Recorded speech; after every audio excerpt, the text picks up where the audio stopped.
Então, bom dia para você que está aí, todos aqui. Vamos então, já que essa é a Polícia Legislativa, temos que saber como proteger os nossos deputados e deputadas e seus familiares através de proteção, né? Operações de proteção e escolta. Antes de começar aqui as questões, nós precisamos lembrar das áreas de segurança que a FGV gosta de cobrar. Essa aqui onde está a minha autoridade, como que chama? Imediata. E essa aqui onde fica o pessoal da inteligência, observação, aproximada. Não use velada, tá? A FGV não usa essa nomenclatura. As outras bancas usam? Sim, mas a FGV não. E essa aqui? Afastada. A FGV não usa ostensiva, tá? A FGV utiliza essas nomenclaturas, tá? Então, leva isso para sua prova, a chance é muito grande de cair. E aqui na rota, qual que é a primeira?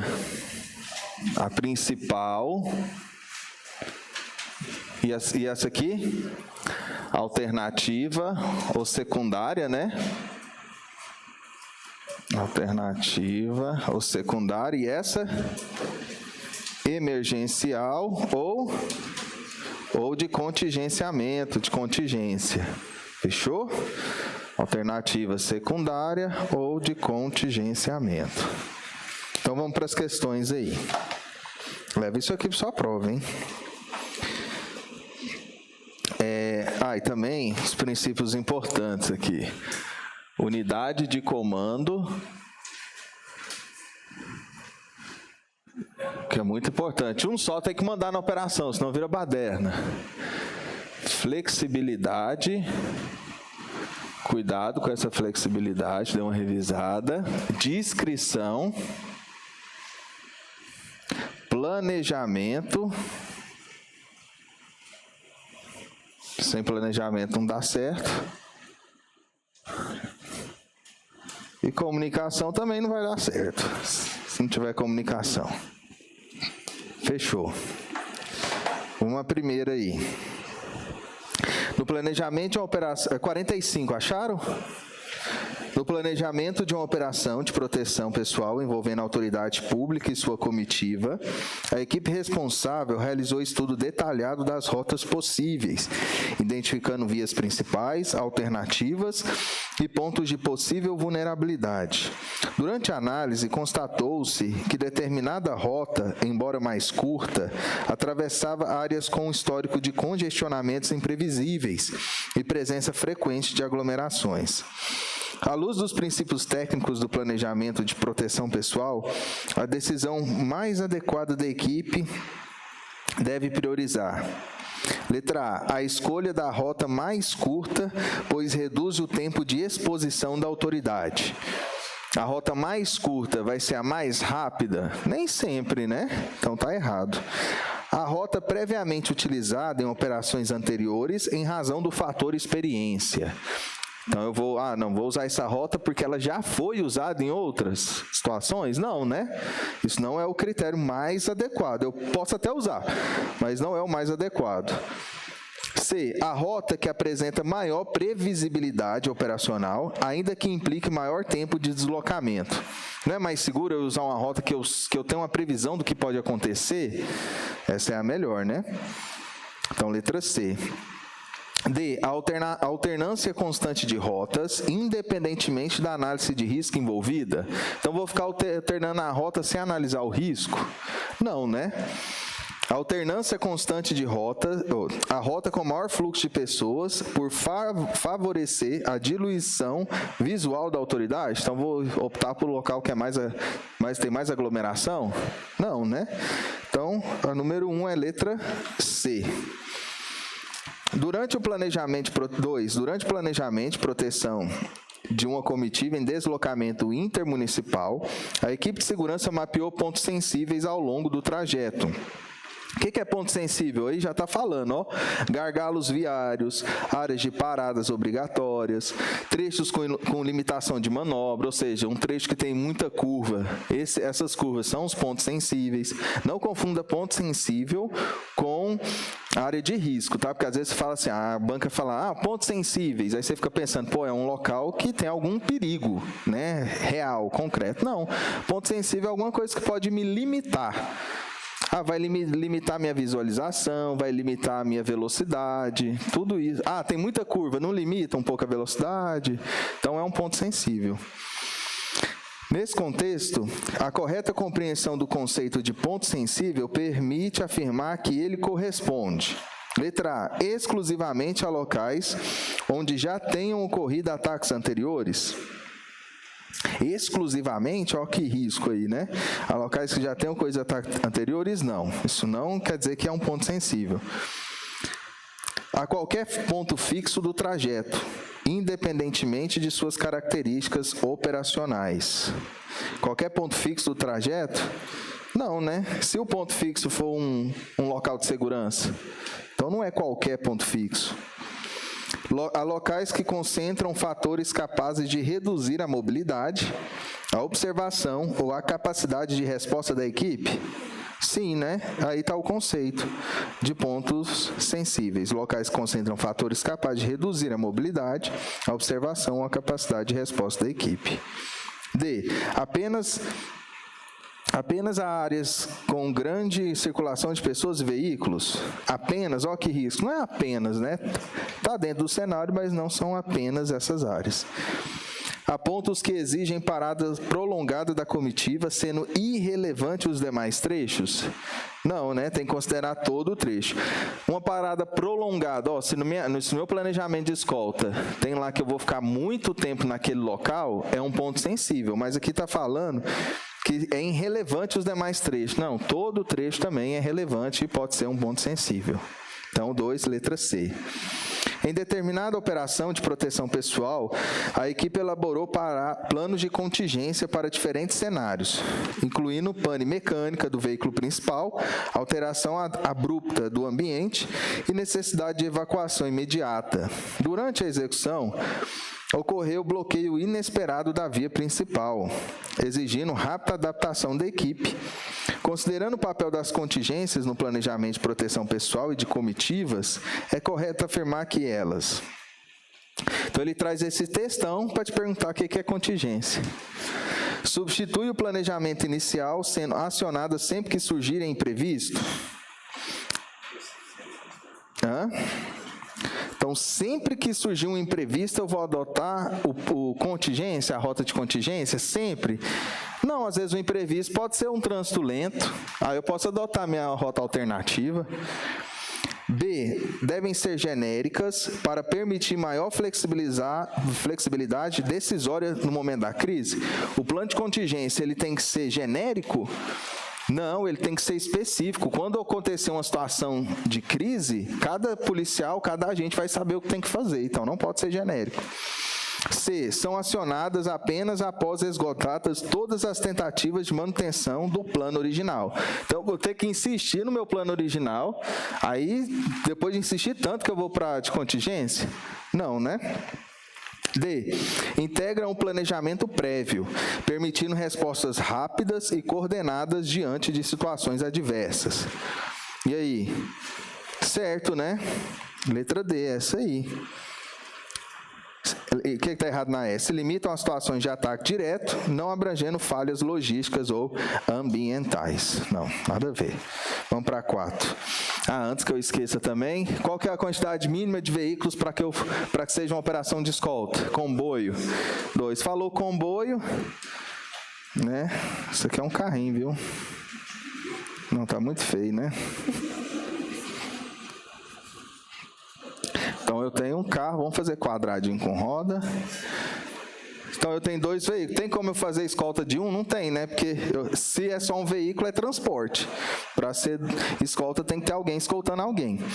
A autoridade fica onde? Aqui, né? Na frente. E aqui vai ser o apoio ou de segurança, tá? E se eu tiver 3 veículos, o terceiro vai aonde? vai na frente. Como que é o nome dele? É o batedor, né?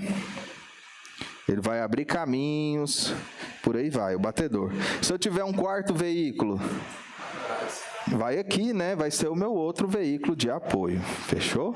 Vai ser apoio também. E se acontecer alguma coisa aqui, os veículos vão prestar apoio para que o VIP possa sair do local. Então, a FGV cobra muito, então não esqueça, é preciso no mínimo de 2 para que seja um comboio. Se tiver 3, tem um batedor e os demais são de apoio. Durante a organização da segurança de uma autoridade em evento público de grande porte, a equipe de proteção pessoal foi dimensionada considerando o perfil do protegido, o ambiente, o grau de exposição e a dinâmica do evento. Optou-se por uma formação que permitisse proteção próxima, controle do espaço imediato e rápida resposta a ameaças vindas de diferentes direções, sem comprometer a mobilidade do protegido. À luz dos princípios técnicos de composição de equipes e formação em eventos, a decisão adotada revela a compreensão de que: letra A. Formações rígidas e padronizadas devem ser mantidas independentemente do ambiente. A formação tem que ser rígida, não pode alterar? Ou posso alterar? Posso, né? Porque é flexível. Mas para que tenha alteração de funções dentro da operação, é preciso que a unidade de comando tenha autorizado. Eu não posso trocar com o meu colega. Não, eu não quero ser o mosca, eu quero ficar na contenção lá atrás. Vamos trocar? Vamos. Eu não posso fazer isso. Para fazer isso, tem que ter autorização da unidade de comando. A proteção eficaz decorre exclusivamente do aumento do número de agentes na equipe. E aí? Exclusivamente, ou seja, a quantidade de agentes é que vai ser relevante para a segurança? Não, né? Os papéis dos integrantes da equipe são intercambiáveis durante a execução da missão. Cuidado com essa, hein? O que está falando aqui? Justamente o que eu falei agorinha, que eu posso ficar alternando as minhas funções durante a missão. Não posso. Aqui está falando, ó, vamos ficar, os integrantes vão trocando aqui durante a execução. Não pode. Não pode, mas você não falou que... Eu falei que se for necessário, a unidade de comando vai te direcionar para outros locais na missão. Mas aqui está falando que eu e meu colega pode ficar trocando de função durante a missão ali. Ah, não, cara, quer ficar aqui não, tem muita gente. Vou ficar lá na área aproximada. Ah, não, então beleza, você vem para imediato, não pode ficar fazendo isso a critério do agente, tem que ser por ordem do comando. D. A formação deve ser compatível com o nível de risco, o ambiente e a necessidade de mobilidade. E aí? Perfeito, né? A prioridade da equipe deve ser a visibilidade ostensiva, ainda que comprometa a fluidez do deslocamento. Aqui a descrição, né? Precisa ser discreto. Descrição. Aí a gente tem as formações lá, né? Nós temos a formação Icunha. São quantos agentes? 3 agentes. Nós temos a Losango, são quantos? 4. Eu tenho linha, são quantos? São 2 agentes. Eu tenho formação em V. Formação em V são 4. Tá? É porque é um na frente, pode ser 2 na frente, um atrás, mais um junto com a autoridade. São 4, formação V. E tem o pentágono. Quem errar o pentágono merece morrer, não merece? Porque são 5. Então, a 4 ficou letra D. 5. Em determinado deslocamento a pé de uma autoridade por área com circulação moderada de pessoas, a equipe de proteção definiu previamente os papéis de cada integrante. Ó, show! Cada um vai saber o que tem que fazer na operação, incluindo proteção imediata, observação periférica, apoio e retaguarda. Durante o trajeto, um dos agentes deixou de cumprir sua função específica para auxiliar diretamente o protegido. Ó, o agente de segurança é assessor da autoridade? Não, né? Ele é segurança. Então, o manezão aqui decidiu auxiliar a autoridade, sem que houvesse restribuição formal das tarefas. Ou seja, o cara saiu do seu local, do seu papel ali, para auxiliar a autoridade e não houve distribuição, né, das tarefas, ou seja, ficou uma lacuna ali. Considerando os princípios técnicos de composição de equipes e definição de papéis em operações de proteção, a conduta descrita é adequada? Não, então aí a gente já elimina, né? Compromete a segurança ao gerar lacunas na cobertura e na observação do ambiente? Exatamente isso, letra B. É irrelevante? Não, está errado. É relevante sim, porque gerou uma lacuna ali na operação. D. Demonstra flexibilidade operacional, sendo recomendável em qualquer situação. Não, né? Não é em qualquer situação. Letra E. Reforça a proteção, pois concentra esforços exclusivamente no protegido. Então, também está errado. Letra B, que é a correta. 6. Antes da chegada de uma autoridade a determinado local para participação em evento institucional, a equipe de proteção realizou procedimentos de varredura no ambiente, incluindo inspeções de acesso, áreas de permanência e pontos elevados. Mesmo após a varredura inicial, a equipe manteve agentes posicionados para observação contínua até o término do evento. Considerando os princípios técnicos que regem os procedimentos de varredura em operações de proteção, a conduta descrita revela o correto entendimento de que a varredura esgota-se com a inspeção inicial, sendo desnecessário monitoramento posterior. Nós temos 3 varreduras, né?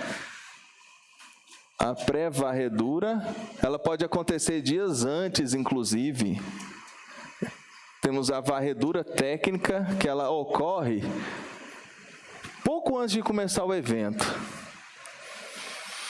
E temos a varredura final.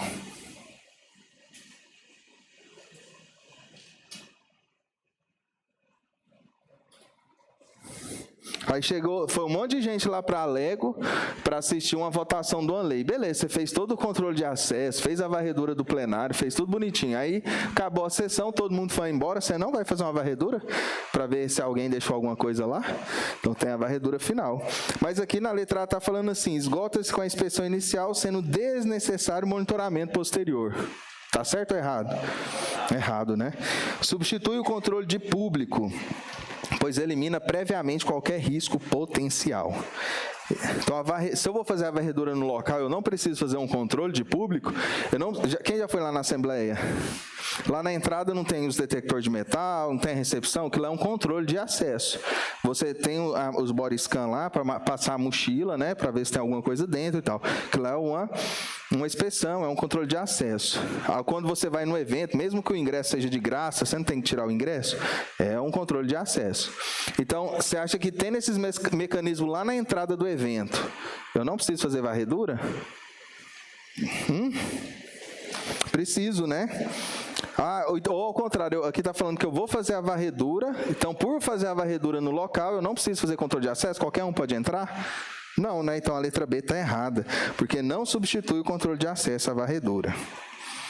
Deve ser realizada apenas em ambientes fechados, onde o risco é previsível. Só em ambiente fechado? Onde a autoridade for, né? D. Constitui procedimento dinâmico, exigindo vigilância contínua mesmo após sua execução. Certo, né? Então, a 6 é a letra D. E a E? Tem por finalidade exclusiva a identificação de artefatos explosivos. Não, a varredura é para identificar tudo, né? A varredura também, ela é não só tátil, é visual. Então, eu estou aqui analisando, ver se tem alguém com um volume na cintura. Isso é uma varredura também. Então, não é só para identificar artefatos explosivos. 7. Já estão levantando a mão ali para mim, mas eu vou terminar. Durante um evento com presença de público numeroso, a equipe de proteção identificou o comportamento atípico de um indivíduo que se aproximava repetidamente da área restrita à autoridade, ignorando orientações iniciais de afastamento. Então, o cara está querendo acessar a área que está minha autoridade, eu já falei para ele não acessar. Diante do aumento do risco percebido, a equipe adotou medidas imediatas para neutralizar a situação, preservando a integridade do protegido e evitando pânico no local. À luz dos princípios técnicos de controle de público e resposta imediata a ameaças, a atuação correta da equipe pressupõe. Então, como que a equipe deve atuar nesse momento? Aguardar a confirmação inequívoca de agressão para somente, então, intervir. Então, vou esperar, o cara está tentando acessar a área que está a minha autoridade. Eu vou ter que esperar ele agredir para eu poder agir? Não, né? Então, está errado. B, priorizar o confronto direto, independentemente do impacto sobre o público presente. Não, né? Eu tenho que priorizar o confronto direto? Não, né? Discrição, né? Tentar ao máximo negociar com aquele cara para que ele saia do local. Adotar resposta proporcional, rápida e coordenada, com foco na proteção do VIP e no controle do ambiente. Completão, né? Letra C, é exatamente isso. Suspender a operação porque o cara está tentando aproximar da minha autoridade? Se for fazer isso, vai ter que suspender todas, né? Restringir qualquer intervenção à atuação verbal, evitando medidas físicas em qualquer hipótese. Então, nunca vou poder partir para a situação física? Nunca? Não, eu vou, né? Aqui está falando qualquer hipótese. Não, vai ter hipótese que eu posso, sim, adotar medida física. Então, ficou letra C. 8. Durante o deslocamento veicular de uma autoridade por via urbana de tráfego intenso, o condutor operacional identificou o comportamento irregular de um veículo que mantinha distância constante e realizava manobras compatíveis com o acompanhamento deliberado. Ou seja, eu estou aqui no meu veículo, com a minha autoridade, tem um veículo me acompanhando aqui, está me seguindo. Diante desse cenário, optou por alterar gradualmente o padrão de condução, sem provocar a tensão do contorno, nem comprometer a fluidez do trânsito. À luz dos princípios da condução operacional e estratégica de veículos, a decisão adotada demonstra que o condutor deve priorizar a aceleração brusca. Então, se tem alguém me seguindo, eu vou aumentar a minha velocidade? Não tem lógica, eu estou aqui dentro da cidade, tem um veículo me seguindo. Aí eu vou começar a correr para poder sair dele? Não, então está errado. B, deve manter rigorosamente o trajeto original, evitando alterações que possam indicar percepção de ameaça. Se eu estou sendo seguido, eu vou continuar na minha rota principal? Não é um caso de emergência? Tem alguém me seguindo, eu já mudei meu fluxo, já mudei tudo e o cara continua me seguindo. Então, eu posso partir para a rota emergencial, então está errado. Atua de forma reativa, aguardando a confirmação inequívoca de agressão para intervir. Então, o cara está me seguindo, eu vou esperar ele dar um disparo para eu poder reagir, fazer alguma coisa? Não, né? Está errado. D, transfere a responsabilidade de reação exclusivamente à equipe de escolta externa. Então, eu vou falar o veículo de apoio aqui, ele que tem que se virar, eu não preciso fazer nada? É isso que a questão está me falando. Não, os dois são responsáveis pela segurança do VIP. Emprega condução defensiva e estratégica, utilizando mudanças sutis para testar e neutralizar possíveis riscos. Perfeito, né? É a letra E. Pessoal, não sei, já acabou meu tempo, mas faltam duas questões aí. A 9 está falando sobre os fundamentos da condução estratégica. Aí, letra A, condução estratégica. Letra A, previsibilidade da condução deve ser priorizada, ainda que reduza a capacidade de reação. Não é porque algo é previsível que eu vou utilizar ela. Lá é previsível os riscos, mas eu não tenho capacidade de conduzir. Então, não é. Então, letra C, tá? Essa aí vai ser a letra C, que vai falar sobre condução. E a última, que é a 10... À luz dos princípios técnicos da condução operacional e estratégia de veículo, escolha descrita indica que antecipação de cenários e a preservação de opções de manobra integram a condução estratégica. É a letra A mesmo, tá? Minha alternativa aí, letra A. Pessoal, boa sorte na prova amanhã. Igual diz na última aula, a palavra tem poder. Fala, vira no espelho e fala assim, amanhã vai cair tudo que eu sei nessa prova. Porque às vezes você fala assim, eu não estudei tudo. Não precisa estudar tudo, precisa cair o que você estudou. Então, você vai profetizar isso. Deus criou o mundo como? Falando, o verbo, né? O verbo fez tudo. Então fala, a palavra tem poder e vai cair tudo que você estudou. Boa sorte, espero ver vocês na Alego. O curso de formação, uma etapa é lá conosco na Polícia Penal. Então, espero que a próxima aula seja lá na nossa escola, no curso de formação. Abraço, até mais.